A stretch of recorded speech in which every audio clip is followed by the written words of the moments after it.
Hello ಗೆಳೆಯರಿ, ನಮ್ಮ ಲಾಯಕ್ಸ್ ಪ್ರಸ್ತುತಪಡಿಸುತ್ತಿರುವ ಕನ್ನಡದಲ್ಲಿ ದೈನಂದಿನ ಸುದ್ದಿ ವಿಶ್ಲೇಷಣೆಗೆ ತಮಗೆಲ್ಲರಿಗೂ ಸ್ವಾಗತ. ಇಂದು ನಾವು ನೋಡಲಿದ್ದೇವೆ ಏಪ್ರಿಲ್ 14, 2026 ದಿ ಹಿಂದೂ ಪತ್ರಿಕೆಯಲ್ಲಿರ್ತಕ್ಕಂಥ ಇಂಪಾರ್ಟೆಂಟ್ ಆರ್ಟಿಕಲ್ಸ್ಗಳನ್ನು. ಚರ್ಚೆಯ ಮೊದಲೇ ಆರ್ಟಿಕಲ್ ಅನ್ನು ನೋಡೋದಾದ್ರೆ, supreme court tells election commission that voting is a sentimental right. ಈ ಒಂದು ಇಶ್ಯೂ ನಮಗೆ GS ಪೇಪರ್ 2 ನಡಿಯಲ್ಲಿ ಪಾಲಿಟಿ ಆ್ಯಂಡ್ ಗವರ್ನೆನ್ಸ್ ಸೆಕ್ಷನ್ಗೆ ಸಂಬಂಧಪಟ್ಟಂತೆ ಕಾಣಬಹುದು. ಸುಪ್ರೀಂ ಕೋರ್ಟ್ ಸ್ಪೆಷಲ್ ಇಂಟೆನ್ಸಿವ್ ರಿವಿಷನ್ಗೆ ಸಂಬಂಧಿಸಿದಂತೆ ಸಾಕಷ್ಟು ಸ್ಟೇಟ್ಮೆಂಟ್ಸ್ಗಳನ್ನು ಕೊಡ್ತಾ ಬರ್ತಾ ಇದೆ. ಅದರಲ್ಲೂ ವೋಟರ್ಸ್ಗೆ ಸಂಬಂಧಪಟ್ಟಂಥ ನೇಮ್ ಡಿಲೀಷನ್ ಆಗ್ತಾ ಇದೆ ಅಲ್ವಾ, ಈ ಒಂದು ಹಂತದಲ್ಲಿ ಕನ್ಸರ್ನನ್ನು ವ್ಯಕ್ತಪಡಿಸ್ತಾ ಇದೆ ಅಂತ ಹೇಳ್ಬೋದು. ಇವಾಗ ಲಾರ್ಜ್ ಪೀಪಲ್ ಏನು ಮಾಡಿದ್ದಾರೆ, ಸುಪ್ರೀಂ ಕೋರ್ಟ್ಗೆ ಮೊರೆಯನ್ನು ಹೋಗಿದ್ದಾರೆ, ಅಪೀಲನ್ನು ಹಾಕಿದ್ದಾರೆ, ಎಸ್ಪೆಷಲಿ ವೆಸ್ಟ್ ಬೆಂಗಾಲ್ದಿಂದ ಇರತಕ್ಕಂತಹ ಪ್ರಜೆಗಳು. ಹಾಗಾಗಿ ಇವಾಗ ಒಂದು ಕೀ ಅಬ್ಸರ್ವೇಷನ್ ಸುಪ್ರೀಂ ಕೋರ್ಟ್ ಮಾಡ್ತಾ ಇರುವಂಥದ್ದು, ವೋಟಿಂಗ್ ಅನ್ನುವಂಥ ಪ್ರೊಸೆಸ್ ಏನಿದೆಯಲ್ಲ, ಇದು ಸಂವಿಧಾನಾತ್ಮಕವಾಗಿರುವಂತಹ ರೈಟ್ ಆಗಿದೆ ಒಂದೆಡೆ, ಇನ್ನೊಂದೆಡೆ ಇದೊಂದು ಸೆಂಟಿಮೆಂಟಲ್ ರೈಟ್ ಅಂತಲೇ ಹೇಳ್ತಾ ಇದ್ದಾರೆ. ಬಿಕಾಸ್ ನಮ್ಮ ಒಂದು ನೇಷನ್ಗೆ ಎಮೋಷನಲ್ ಕನೆಕ್ಷನ್ ಒದಗಿಸ್ತಕ್ಕಂಥದ್ದು ಈ ಒಂದು ವೋಟಿಂಗ್ ರೈಟ್ ಆಗಿದೆ. ಇದು ನ್ಯಾಷನಲಿಸಮ್ ಅನ್ನು ಎಕ್ಸ್ಪ್ರೆಷನ್ ಮಾಡ್ತಾ ಇದೆ, ಪ್ಯಾಟ್ರಿಯಾಟಿಸಮ್ ಅನ್ನು ಎಕ್ಸ್ಪ್ರೆಷನ್ ಮಾಡ್ತಾ ಇದೆ ಅನ್ನುವಂಥದ್ದನ್ನು ಗಮನಿಸ್ಬೋದು. ಹಾಗಾಗಿ ರೈಟ್ ಟು ವೋಟ್ ಅನ್ನುವಂಥದ್ದು ಕೇವಲ ಒಂದು ಲೀಗಲ್ ಆಸ್ಪೆಕ್ಟ್ ಅಲ್ಲ, ಇದೊಂದು ಎಮೋಷನಲ್ ಕಂಡೀಷನನ್ನು ಕ್ರಿಯೇಟ್ ಮಾಡ್ತಾ ಇದೆ. ಪ್ರತಿಯೊಬ್ಬ ವ್ಯಕ್ತಿಯೂ ಸಹ ನಮ್ಮ ಒಂದು ಡೆಮೋಕ್ರಸಿನಲ್ಲಿ ಪಾರ್ಟಿಸಿಪೇಷನ್ ಮಾಡಬೇಕು ಅನ್ನುವಂಥ ನಿಟ್ಟಿನಲ್ಲಿ ವೋಟ್ ಮಾಡೋದ್ರ ಮುಖಾಂತರ ಎನ್ಶೋರ್ ಮಾಡಲಾಗುತ್ತಲ್ವಾ. ಇದರ ಆಧಾರದ ಮೇಲೆ ಸುಪ್ರೀಂ ಕೋರ್ಟಲ್ಲಿ ಎಂಫಸಿಸ್ ಮಾಡ್ತಾ ಇರುವಂಥದ್ದಂದರೆ ಇದೊಂದು ಬೇಸಿಕ್ ಡೆಮೋಕ್ರೆಟಿಕ್ ಎಂಟೈಟಲ್ಮೆಂಟ್ ಆಗಿದೆ ಅನ್ನೋದು ಎಕ್ಸಾಮಿನೇಷನ್ ಪರ್ಸ್ಪೆಕ್ಟಿವ್ ಅಲ್ಲಿ. ಅದರಲ್ಲೂ ಮೇನ್ಸಲ್ಲಿ ಇಂಪಾರ್ಟೆಂಟ್ಲಿ ಇಲ್ಲಿರುವಂಥ ಸ್ಟೇಟ್ಮೆಂಟ್ಸ್ಗಳನ್ನು ಯೂಸ್ ಮಾಡ್ಬೋದು. ಇವಾಗ ರಿಮೂವ್ ಮಾಡ್ತಾ ಇರೋದ್ರಿಂದ ಇದು ಫೇರ್ ಆಗೋದಿಲ್ಲ, ಜಸ್ಟಿಫೈನೂ ಸಹ ಆಗೋದಿಲ್ಲ ಅನ್ನುವಂಥದ್ದು. ಈ ಎಲೆಕ್ಷನ್ ಕಮಿಷನ್ನ ಒಂದು ಅಪ್ರೋಚ್ ಯಾವ ರೀತಿಯಾಗಿದೆ, ಸ್ಪೆಷಲ್ ಆಗಿರುವಂಥ ಇಂಟೆನ್ಸಿವ್ ರಿವಿಷನನ್ನು ಮಾಡ್ತಾ ಇದ್ದಾರಲ್ವಾ.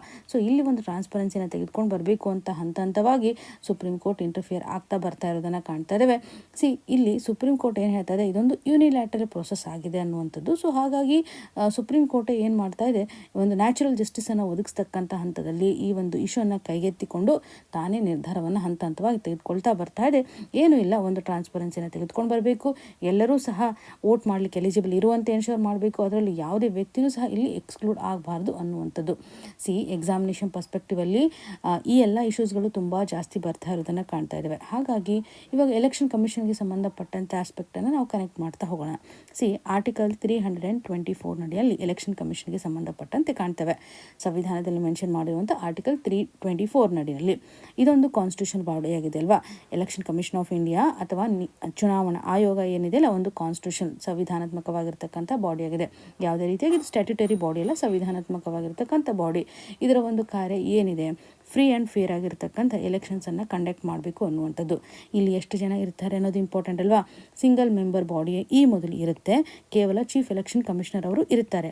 ಆದರೆ ಪ್ರಸ್ತುತವಾಗಿ ಮಲ್ಟಿ ಮೆಂಬರ್ ಬಾಡಿ ಅಂದರೆ ಒಬ್ಬರು chief election commissioner, 2 election commissioners ಅವರು ಇರ್ತಾರೆ. ಅಪಾಯಿಂಟ್ಮೆಂಟ್ ಅಂತ ಬಂದಾಗ ಇವರನ್ನು ಯಾರು ಅಪಾಯಿಂಟ್ಮೆಂಟ್ ಮಾಡ್ತಾರೆ, ಪ್ರೆಸಿಡೆಂಟ್ ಅವರು ನೇಮಕ ಮಾಡೋದನ್ನು ಗಮನಿಸಬಹುದು. ನೇಮಕ ಮಾಡ್ತಕ್ಕಂಥ ಹಂತದಲ್ಲಿ ಸೆಲೆಕ್ಷನ್ ಕಮಿಟಿ ಇರುತ್ತೆ. ಈ ಒಂದು ಸೆಲೆಕ್ಷನ್ ಕಮಿಟಿ ನಡಿಯಲ್ಲಿ PM ಇರೋದನ್ನು ಕಾಣ್ತಾ ಇದೀವಿ. ಲೀಡರ್ ಆಫ್ ಅಪೋಸಿಷನ್ ಆಗಿರ್ಬೋದು ಹಾಗೂ ಯೂನಿಯನ್ ಮಿನಿಸ್ಟರನ್ನು PM ಅವರು ನೇಮಕ ಮಾಡಿರುವಂಥದ್ದು. 3 ಮೆಂಬರ್ಸ್ನ ಒಳಗೊಂಡಂತಹ ಈ ಒಂದು ಕಮಿಟಿ ರೆಕಮೆಂಡೇಶನ್ ಮಾಡಿದ ಆದಮೇಲೆ ರಾಷ್ಟ್ರಪತಿಯವರು ಎಲೆಕ್ಷನ್ ಕಮಿಷನರ್ ಅವರನ್ನು ಅಪಾಯಿಂಟ್ಮೆಂಟ್ ಮಾಡ್ತಾರೆ.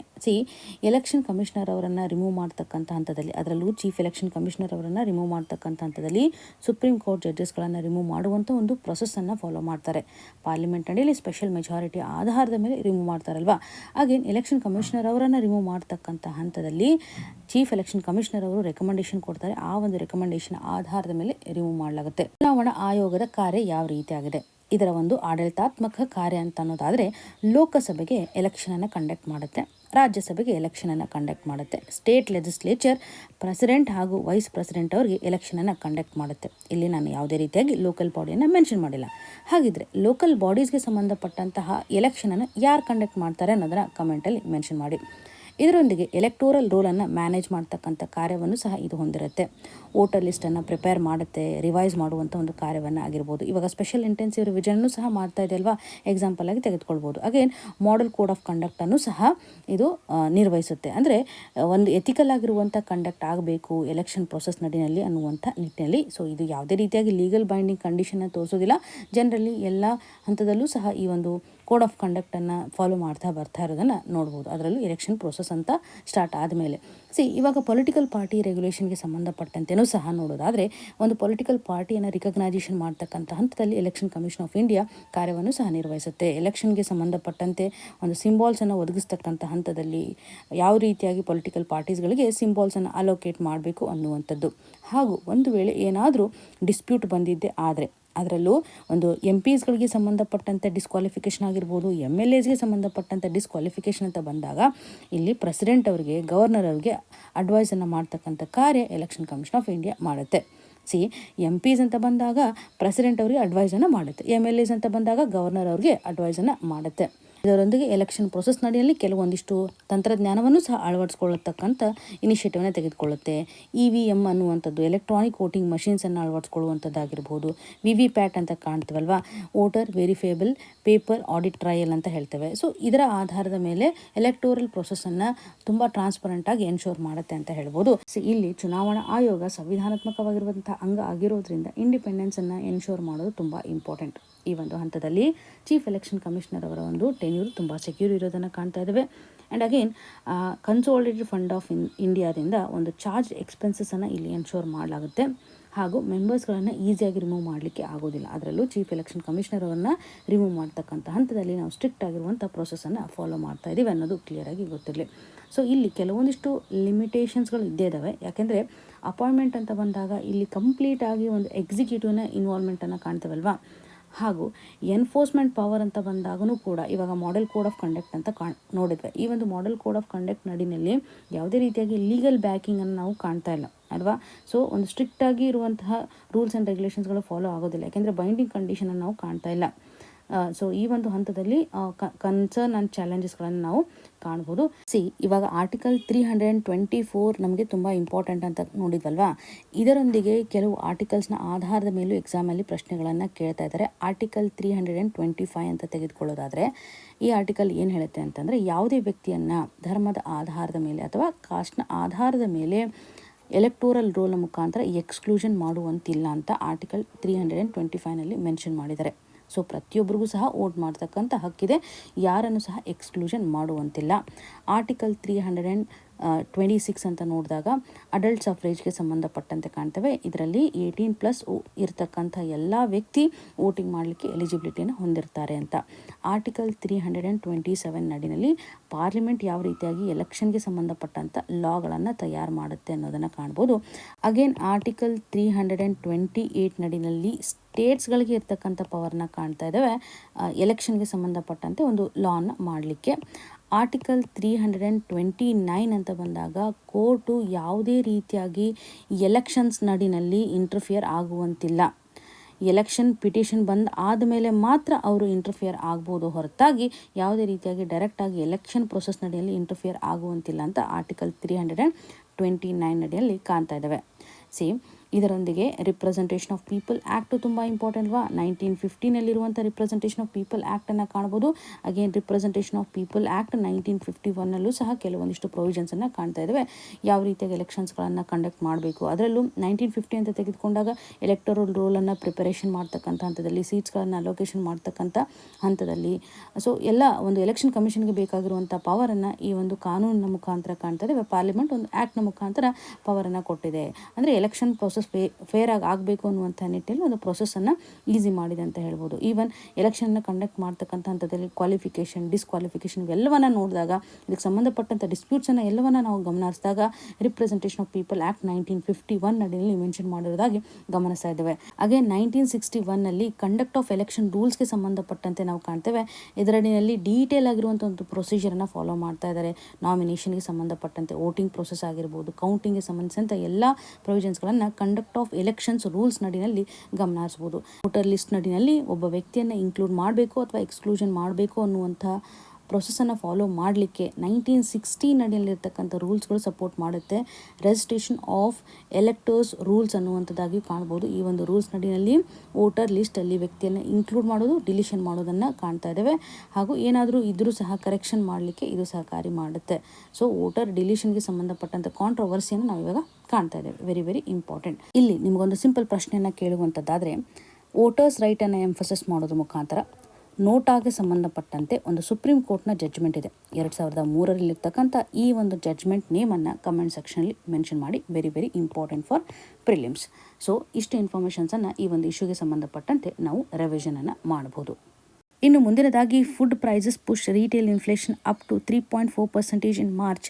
ಈ ಒಂದು ಇಶ್ಯೂ ನಮಗೆ GS ಪೇಪರ್ 3 ನಡೆಯಲ್ಲಿ ಎಕಾನಮಿ ಸೆಕ್ಷನ್ಗೆ ಸಂಬಂಧಪಟ್ಟಂತೆ ಅದರಲ್ಲೂ ಇನ್ಫ್ಲೇಷನ್ ಚಾಪ್ಟರ್ನ ಆಧಾರದ ಮೇಲೆ ಕನೆಕ್ಟ್ ಮಾಡುವಂಥದ್ದು.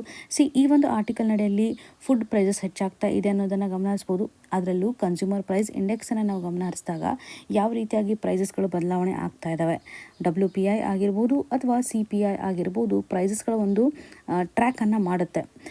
ಇಲ್ಲಿ ಕನ್ಸ್ಯೂಮರ್ ಪ್ರೈಸ್ ಅಂತ ಬಂದಾಗ ಜನರಲಿ ಒಂದು ಫುಡ್ ಪ್ರೈಸಸ್ ಆಗಿರ್ಬೋದು, ಫ್ಯೂಯಲ್ ಆಗಿರ್ಬೋದು, ಹೌಸಿಂಗ್ ಆಗಿರ್ಬೋದು, ಗೂಡ್ಸ್ ಆ್ಯಂಡ್ ಸರ್ವಿಸಸ್ಗೆ ಸಂಬಂಧಪಟ್ಟಂಥ ಎಲ್ಲ ಮಾಹಿತಿಯನ್ನು ಕಾಣ್ತಾ ಇರೋದು.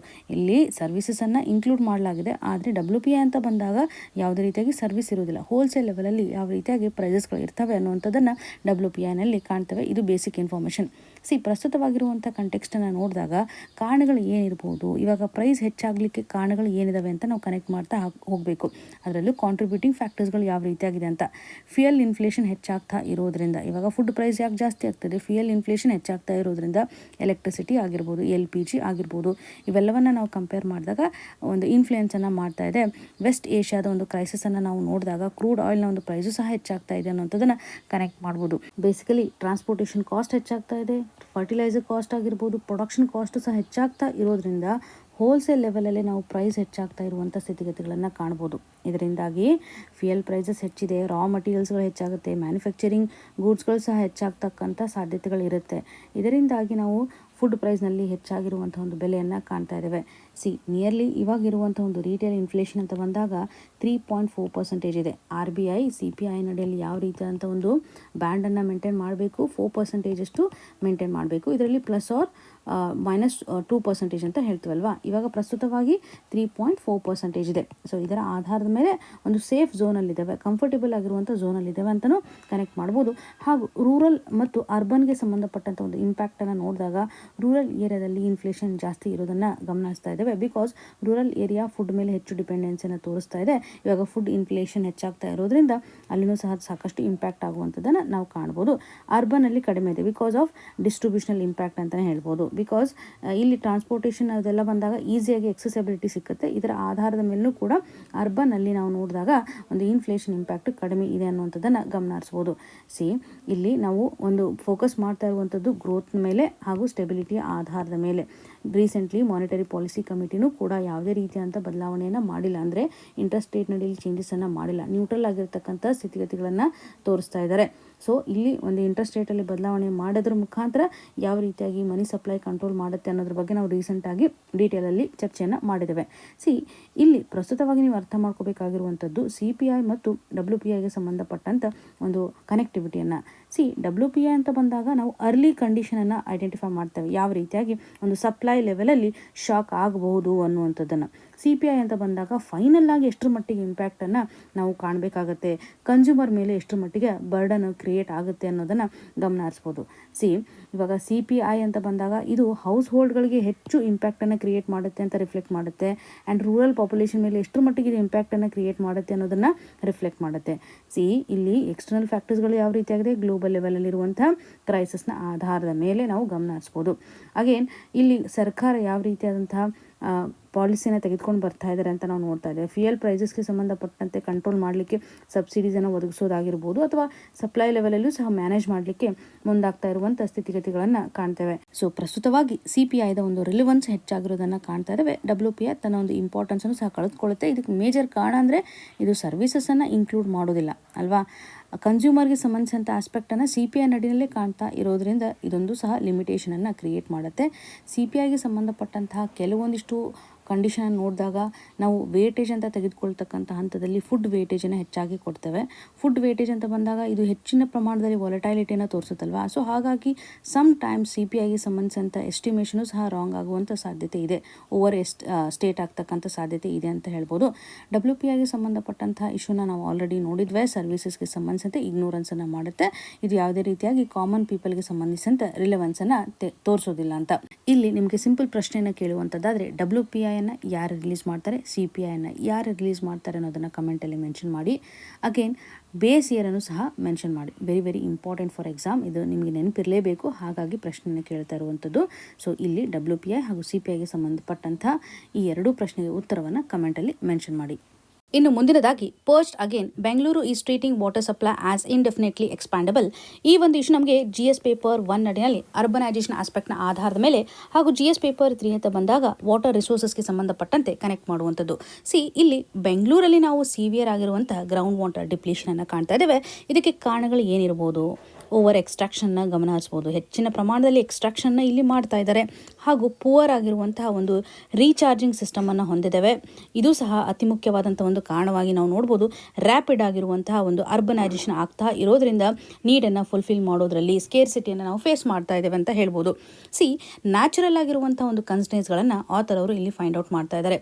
ಮೊದಲ ಹಂತದಲ್ಲಿ ಕ್ರಿಸ್ಟಲೈನ್ ರಾಕ್ ಸಿಸ್ಟಮನ್ನು ಹೊಂದಿರೋದ್ರಿಂದ ವಾಟರ್ ಸ್ಟೋರೇಜ್ ಮಾಡ್ತಕ್ಕಂಥ ಒಂದು ಕಂಡೀಷನು ಸಹ ತುಂಬ ಕಡಿಮೆ ಆಗುತ್ತೆ.